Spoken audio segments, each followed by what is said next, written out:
Researchers are starting to figure out why some people can hear the voices of the dead. The characteristics of a person that may make them more prone to assert that they can communicate with the deceased have been uncovered by researchers.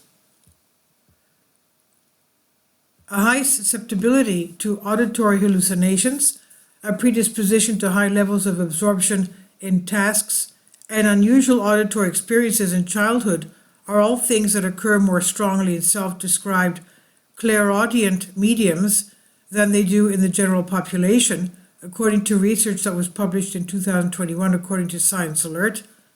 According to the researchers, this discovery has the potential to improve our understanding of the distressing auditory hallucinations that are associated with mental diseases such as schizophrenia.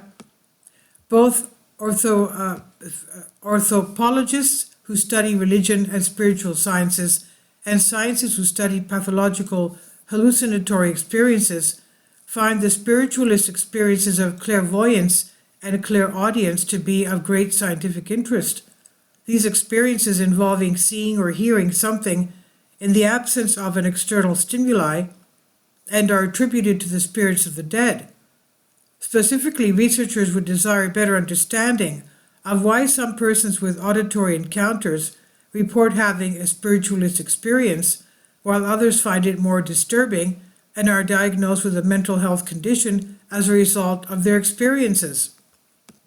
Spiritualists tend to report unusual auditory experiences which are positive, start early in life, and which are often then able to control, explained psychologist Peter Mosley of Northumbria University in the UK when the study was published. Understanding how these develop is important because it could help us understand more about distressing or non-controllable experiences of hearing voices as well. He and his collaborator, psychologist Adam Powell of Durham University in the UK, recruited and surveyed a total of 65 clairaudient mediums from the UK Spiritualist National Union in addition to 143 members of the general population who were recruited through social media. The goal of the study was to determine what set spiritualists apart from the general population who did not typically report hearing the voices of the dead. It was found that 44.6% of the spiritualists stated they heard voices on a daily basis, and 79% said the encounters were a normal part of their existence. And although the majority of people said they heard the voices within their own heads, 31.7% said they also heard sounds coming from beyond their own bodies. The survey's findings were somewhat startled, to say the least. When compared to the general population, those who identified as spiritualists indicated a much greater level of belief in the supernatural and a lower propensity to care about what other people thought of them. In general, spiritualists had their first auditory encounter at a young age, with a median of 21.7 years old, and they reported a high degree of immersion. This is a phrase that refers to the complete absorption in mental processes and activities, as well as altered states, as well as the degree to which a person is able to tune out the world around them. They claimed that they were more susceptible to having experiences similar to hallucinations. The researchers emphasized that previous to their encounters, they had not often heard of spiritualism, rather they had come into it while searching for meanings. Also, there was a significant correlation found between high levels of absorption and a strong belief in the supernatural among the general public, yet there was little to no vulnerability to auditory hallucinations.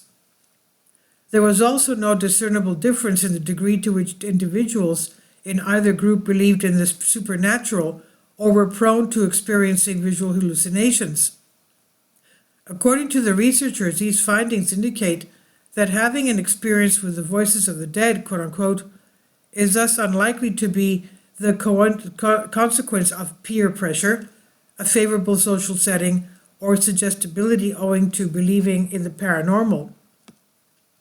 Instead, some people convert to spiritualism because they find it relevant on a personal level and because it's consistent with their own experiences. Our findings say a lot about learning and yearning. For our participants, the tenets of spiritualism seems to make sense of both extraordinary childhood experiences as well as the frequent auditory phenomena they experience as practicing mediums, Powell said when the study was first published. He said, but all of those experiences may result more from having certain tendencies or early abilities than from simply believing in the possibility of contacting the dead if one tries hard enough, he said. The findings of the study were published in the journal Mental Health, Religion, and Culture.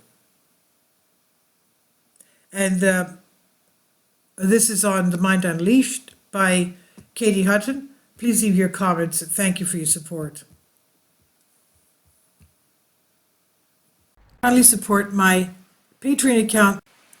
The daily posts are 5 videos daily, and they are totally different from what I have on my YouTube channel. Thank you so much for your support and that you find all my content so interesting. You'll find the Patreon account details in the description box below.